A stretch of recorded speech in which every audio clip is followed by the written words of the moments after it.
안녕하십니까. 반갑습니다. 고맙습니다.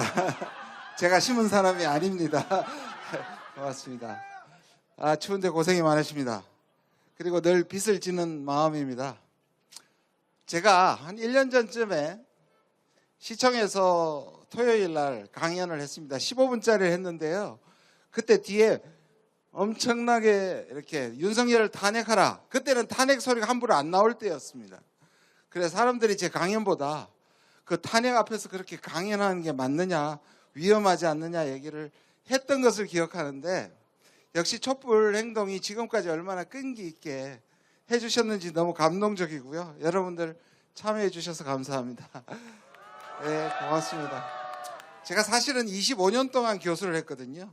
그리고 사실 정치인이 된 지 9개월밖에 안 됐습니다. 근데 온갖 풍상과 목숨의 위협까지 다 겪었습니다.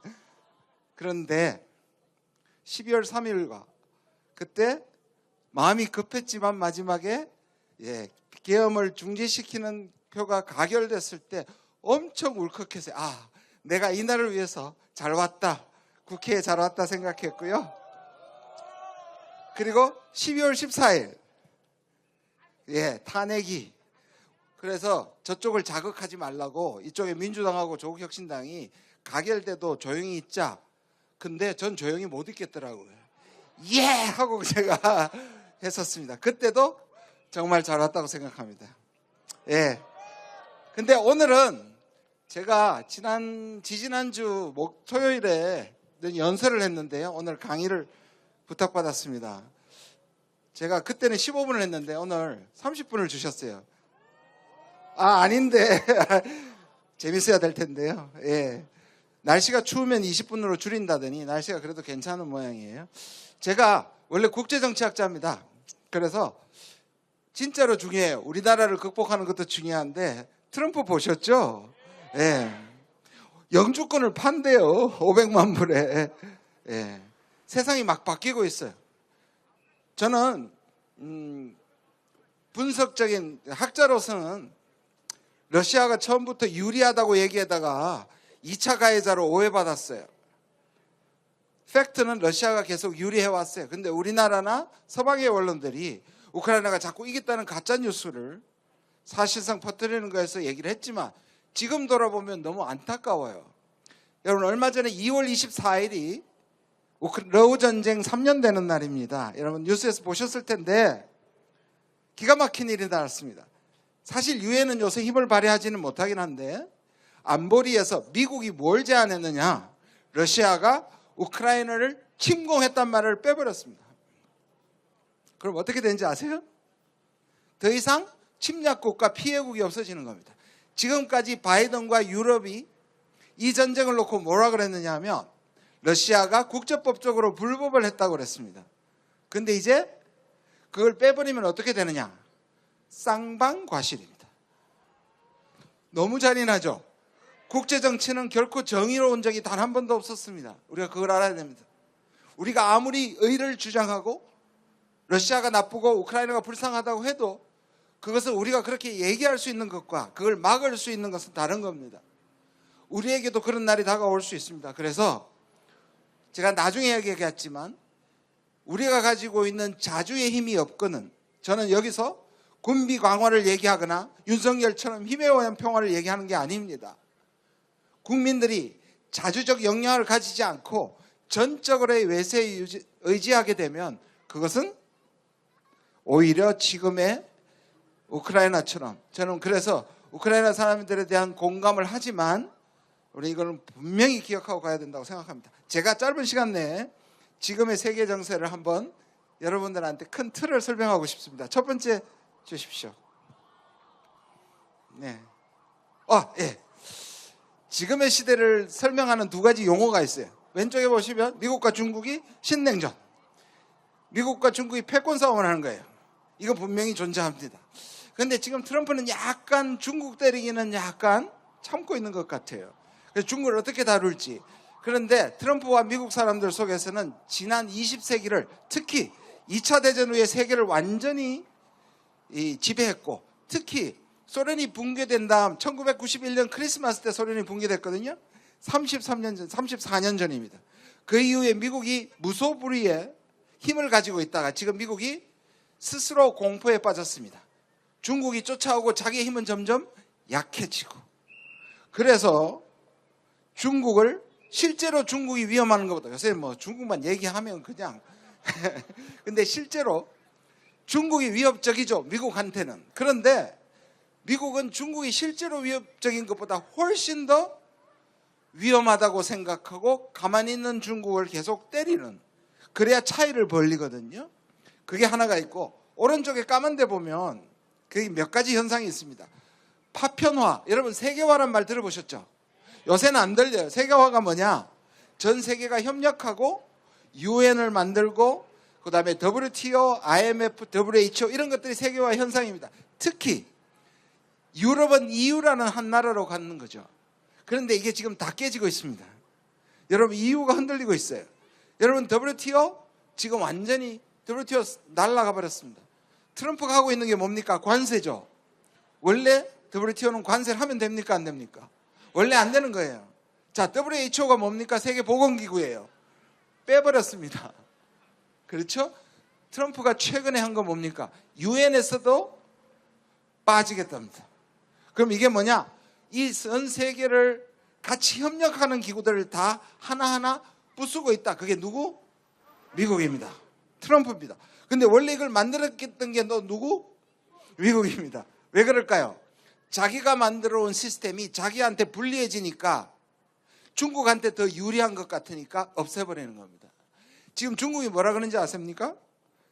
WTO 살려야 된다. 자유무역해야 된다. UN에서 다자주의 해야 된다. 뭔가 이상하죠? 예. 그 다음에 민족주의입니다. 여러분 우리 민족이란 말은 되게 좋은데, 민족주의란 말, 특히 배타적 민족주의는 매우 나쁜 용어입니다. 여러분 우리가 혐한, 혐중, 혐일 그거를 선동하고 자극하는 것이 우리뿐만 아니라, 그렇죠? 지금 며칠 전에 독일에서 선거했죠. 그들이 난민이라든지 또는 동독에 살던 사람들을 괄세해서 그것을 선동하는 정당을 뽑아주는 현상이 일어나고 있습니다. 트럼프 보세요. 여러분 트럼프의 그 단상에 섰는 사람들 한번 보세요. 다 약간 바비 인형 같죠? 백인이고, 그렇죠? 그걸 뭔 얘기를 하는 겁니까? 미국이 약해지는 것도 미국 사람들이 두려운데, 트럼프는요 미국의 주인이 누구이라고 생각하겠어요? 백인. 그런데 인구 수도 줄어들고 백인들이 차지하고 있는 미국의 지배 세력에서 떨어져 나갈 수도 있다고 생각합니다. 여러분들한테 하나의 그림을 보여드릴게요. 미국에도 세차장을 들어가면 이 손세차가 있습니다. 그런데 갑자기 벤츠가 딱 들어오면서 세차장이 들어옵니다. 그 벤츠 안에는 흑인이 몰고 있습니다. 그러면 백인 젊은이가 손세차를 열심히 합니다. 1시간당 10불 받습니다. 그러면 이거는 옛날에는 미국의 자랑이었습니다. 왜? 야, 인종에도 비하고 누구에게나 기회가 열려 있다. 지금은요 참을 수 없는 모습입니다. 백인들한테는 그거는 견딜 수 없는 공포인 겁니다. 그 선동을 한 자가 누구냐면 바로 트럼프입니다. 그래서 트럼프는 매우 인종적입니다. 세 번째, 트럼프는 매우 독재적입니다. 트럼프는 아예 대놓고 얘기합니다. 자기는 단 하루라도 독재자가 되고 싶다. 트럼프는 혹시 세 번째, 네 번째 임기를 준비할지도 모릅니다. 자, 다음에 보실래요? 여러분 미국을 뭐라 그럽니까? United States of America, 미 합중국입니다. 여기 제일 중요한 단어가 United입니다. 그런데 요새 말하는 게 DSA라고 합니다. This United States of America입니다. 한번 보실까요? 미국의 파란 스테이트, 민주당을 지지하는 곳과 빨간 스테이트, 공화당을 주장하는 것을 다 헤쳐 모이니까 또 미국 지도가 나옵니다. 신기하죠? 그런데 여기 또 보세요. 너무 이상하죠? 우리가 아주 더러운 걸 배운 거예요. 뭐가 더러우냐? 미국의 정치 문화와 구조를 배워버렸어요. 전 세계에서 이렇게 딱 나누어지는 나라는 이 두 나라밖에 없습니다. 특히 민주주의 국가였으니. 여러분 독일에서 극우가 등장하고 작년에 프랑스에 극우가 등장해도 그걸 막을 수 있는 게 뭡니까? 여러 당의 연합을 해서 적어도 극우는 안 된다인데 우리는 여러분 국힘하고 저들이 그런 짓을 하고도 아직도 다음 선거에서 이길 수 있다고 생각하는 게 얼마나 부조리합니까? 근데 뭐가 그걸 만들어줍니까? 이 구조. 그들이 왜 저렇게 2017년과 다르게 보입니까? 지금이 미국과 우리처럼 가장 진영이 나눠져 있기 때문입니다.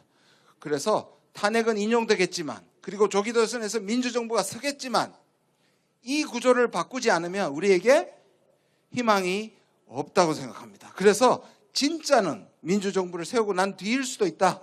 저는 그렇게 생각합니다. 다음이요. 추우세요? 안 지루하시죠? 네. 저 인간의 얼굴을 다시 한번 보게 해서 죄송합니다. 제가 어제 최후 변론을 PDF로 받았어요. 80몇 페이지더라고요. 꼴도 보기 싫어서 안 봤는데 집에 가니까 아내가 그걸 틀어놓고 꽤 오래 보더라고요. 야, 당신 정말 비위 좋다. 전 못 보겠더라고요. 그래도 강의를 위해서 잠깐 띄웠습니다. 힘을 통한 평화. 그럴듯해 보이죠? 절대 아닙니다. 여러분, 투키디데스라는 옛날에 그리스의 아테네와 스파르타의 28년간의 전쟁을 한 역사가 유명한 역사 기원전 4세기에 투키디데스라는 사람이 있었습니다.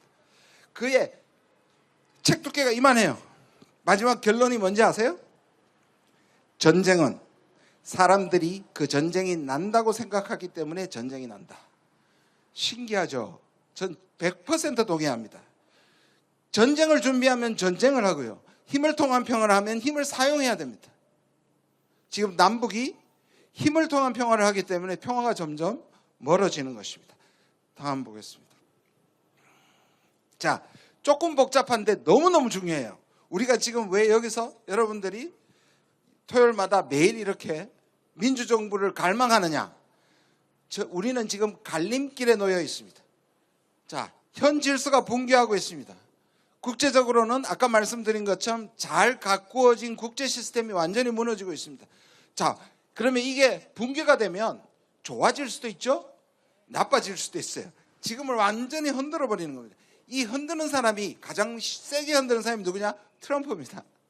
그러면 위에 보시면 이게 국내적으로는 어떻게 되느냐 하면 바로 윤석열 내란, 극우 혐오가 일어납니다. 그리고 반중 감정, 반북 감정을 일으킵니다. 그러면 정치가 분열되고 이념투쟁이 겪어갑니다. 제일 나쁜 케이스죠. 밑에 국제적으로 어떻게 되느냐 보시면요. 국제적으로는 트럼프의 미국 우선주의가 판치게 됩니다. 그렇죠? 그래서 가자 지구에 팔레스타인 난민들을 다 쫓아내고 거기다 리조트를 짓겠답니다. 그게 협상용이 아니라 그에게는 진심입니다. 우리에게, 미국에게 우리는 호구입니다. 왜냐? 정말 저는 윤석열이 파면되는 게 우리의 안보와 한미 관계에 너무 천만다행입니다. 있었더라면 모든 것들을 다 뺏겼을 수도 있습니다. 그렇죠? 자, 그러면 트럼프가 만들어가는 이 세계의 혐오의 세계는 어떻게 될 것이냐? 각자 도생. 그리고 파편화의 시대가 될 겁니다. 자, 우리 밑에 봅시다. 좋아지는 쪽으로. 저는 나빠질 가능성이 더 많아 보이긴 합니다. 그래도 여기서 우리는 포기할 수 없습니다. 밑에를 보시면 국내적으로는 민주주의, 헌법 수호, 그리고 한반도 평화가 이루어지는 겁니다. 듣기만 해도 좋죠. 바로 우리가 이걸 위해서 싸우고 있는 겁니다. 그렇죠? 그리고 민주 세력의 공동정부를 수립하고 제7공화국으로 간다. 가슴 뛰지 않습니까? 그렇죠? 이게 국제적으로는 어떻게 되냐? 국제협력을 회복하고 그리고 포용적이고 다극적이고 협력적인 질서로 갈 것입니다. 우리가 가야 할 곳이 바로 밑에 있는 겁니다. 다시 넘어가겠습니다. 저는요, 우리가 해방된 지 80주년입니다. 해방됐습니다. 그런데요, 우리에게 진짜 정신적으로 우리 전체가 일본의 식민주의를 벗어났을까요? 아니요, 완성되지 않았습니다. 그거는 마치 우리가 쿠데타 45년 전에, 제가 쿠데타를 대학 때 보고 이번에 봤습니다. 우리는 제도적으로 완성된 줄 알았는데 우리의 의식은 또는 우리의 일부는 여전히 비민주적인 것과 마찬가지입니다. 저는 그래서 아직 우리의 독립과 우리의 식민지는 끝나지 않았다. 그럼 이걸 극복해야 됩니다. 그래서 윤석열 정부는 바로 친일 매국, 친미 종속의 정부였던 겁니다. 그래서 이번에 우리는 그냥 윤석열만 파면하는 것이 아니라 이 식민주의를 파면시켜야 합니다. 네. 또 하나 있습니다. 분단체제입니다. 우리는 아직도 분단에 살고 있어요. 우리는 너무 이걸 당연하다고 생각합니다. 여러분 때로 이런 생각하실 수 있습니다. 그리고 우리 청년들한테 설문을 하면 이렇게 얘기합니다. 그냥 이렇게 살자 따로. 이해합니다. 근데요, 여기서 우리가 간과하면 안 되는 게 뭔지 아세요? 우리는 두 가지 잘못된 비교를 하고 있습니다. 평화로운 분단과 골치 아픈 통일. 다시 얘기할게요. 분단은 평화로움을 보장하지 못합니다. 근데 우리는 그냥 분단은 그냥 따로 살면 평화롭다고 생각합니다. 그런 적이 있었죠. 근데 지금 분단이 평화롭습니까? 아니죠. 그래서요, 나쁜 통일일 수도 있고 골치 아픈 통일일 수도 있고 우리에게 성가신 통일일 수 있지만 통일은 그래도 분단과는 달리 방향성이 있습니다. 그러나 분단은요, 영원히 행복할 수가 없습니다. 그래서 우리는 그 두 개를 비교해서는 안 됩니다. 그래서 우리의 이런 왜곡, 여러분 잘 보십시오. 아까 우리가 딱 갈라진 것이 뭡니까? 빨간 쪽은 반북이죠. 그 다음에 파란 쪽은 친북이라고 또 얘기해요. 그죠? 미국에서 그 골드버그 대사, 제가 골드버그 대사 그거 얘기했다가 거짓말이라고.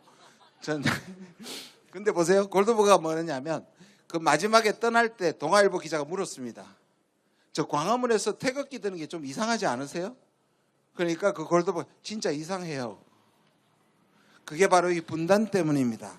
분단 때문에 내가 이 사람을 비판하면, 다시 말해서 미국이 잘못된 걸 비판하면 우리는 뭐가 되냐? 친중이 됩니다.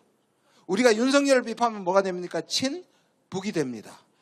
이 바로 분단 구조가 우리 의식을 사로잡기 때문입니다. 누구를 제대로 비판할 수가 없습니다. 다음 넘어가겠습니다. 거의 다 끝났습니다. 예. 자, 내란죄 그리고 외환죄입니다. 어제 또 자기가 무슨 외환죄라고 또 하느라고 궁시렁 거는 건 제가 잠깐 봤습니다. 저는 이렇게 봅니다. 이건 제 뇌피셜이기도 하고요. 제가 사회과학자니까 분석하는 건 이렇습니다.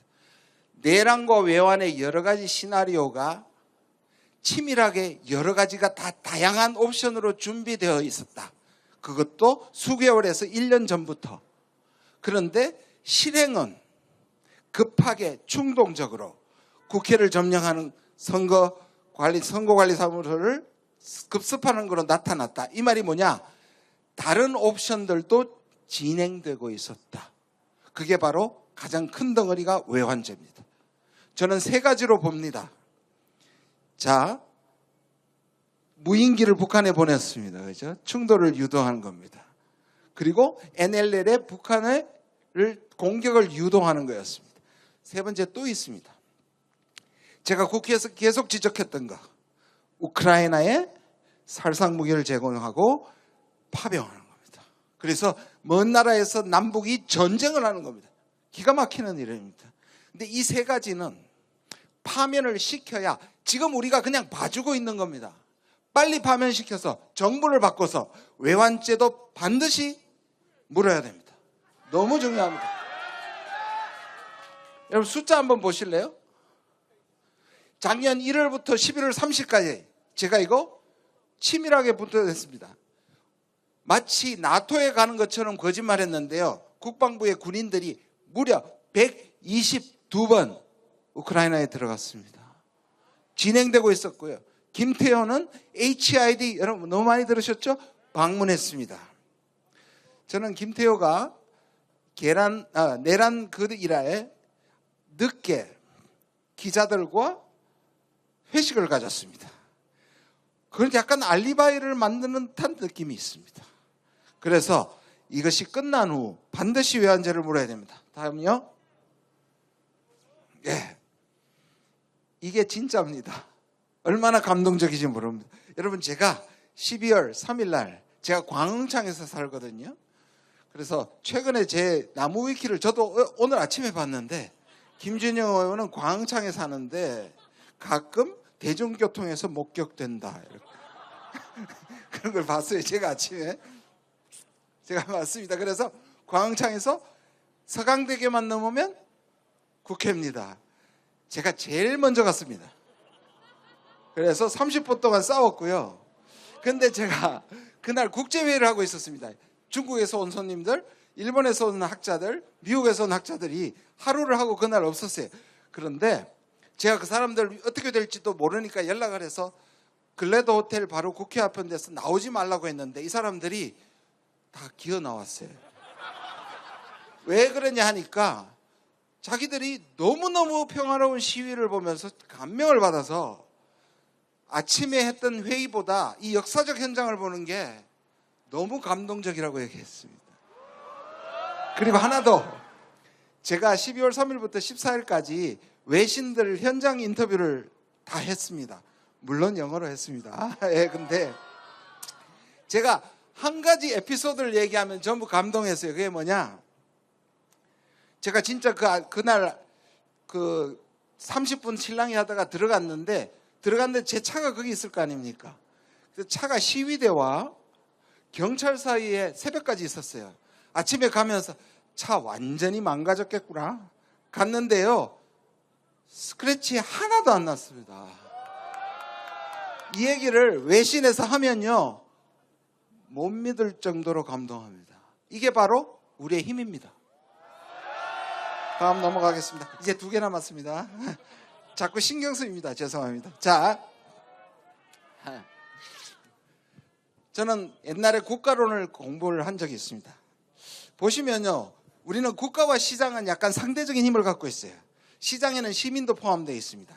그런데 자유시장 모델이 서구 미국과 그리고 유럽의 모델입니다. 여기는 국가가 항상 민주주의를 억압하고 시장을 억압한 데에서 일찌감치 쫓아내버렸어요. 그런데 국가에는 나쁜 면만 있는 게 아닙니다. 국가는 시장이나 불평등이 생겼을 때 공적 국가라는 것이 있어야 됩니다.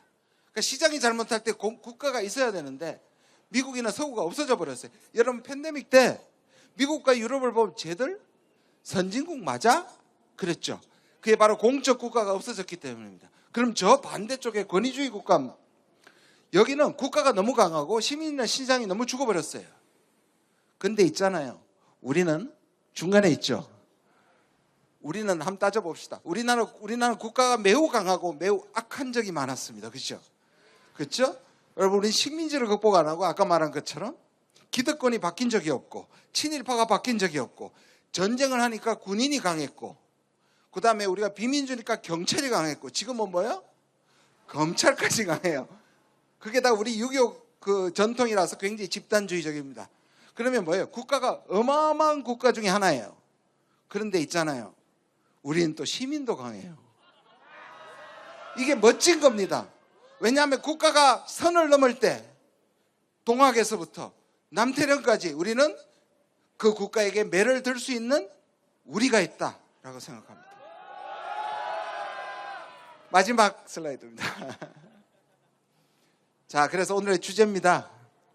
제가 좋아하는 3분. 첫 번째, 우리의 이 싸움은 민주주의 싸움. 뭐 말할 필요도 없잖아요. 제가 가장 좋아하는 라이놀드 니브 목사님인데요. 이게 저 이 말을 말할 때마다 울컥합니다. 어떨 때는 이 문장을 잘 못 끝냅니다. 인간의 정의로움은 민주주의를 가능하게 하고 인간의 정의롭지 못하는 민주주의를 필요로 한다. 다시 한번 말할게요. 우리가 권력의 사욕을 찾기 때문에 민주주의가 필요하고 우리는 우리의 약점을 알기 때문에 잘못됐을 때 바꿀 수 있는 시스템이 바로 민주주의다.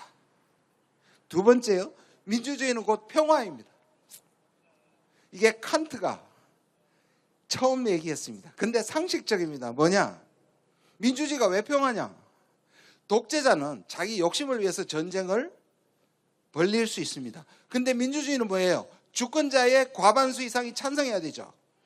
근데 세상의 어떤 전쟁도 국민의 반 이상의 찬성을 얻어낼 수 있는 전쟁은 없다. 그래서 우리는 민주주의를 세우는 것이 곧 평화를 세우는 것이라고 생각합니다. 그리고 세 번째, 자주입니다. 바로 김구 선생님이 얘기하신 겁니다. 외세, 안보를 의지한 우크라이나와 달리 우리는 이 주권을 지켜야만. 그리고 트럼프가 요즘 이런 얘기를 합니다. 국민의힘하고 대행이, 최대행이 이렇게 얘기합니다. 트럼프가 압박을 가할 것 같으니까 이렇게 얘기합니다. 우리가 가서 트럼프를 잘 설득시키고 우리가 혈맹이고 한미 관계는 특수하다. 그럼 트럼프가 어떻게 얘기할까요? 특수하니까 특수하게 많이 내. 혈맹이니까 혈맹? 내 피 흘렸지? 피값? 내놔. 바로 이것이 우리가 싸우는 것이 그냥 윤석열 따위 하나를 파면하는 게 아니라 우리의 미래가 걸려있고 우리는 그러한 국가와 공적 국가를 회복시켜야 하고 그것이 우리 시민의 힘으로 할 때 우리는 분단을 극복하고 평화가 오리라고 확신합니다. 그렇지 않습니까? 예, 끝났습니다. 고맙습니다.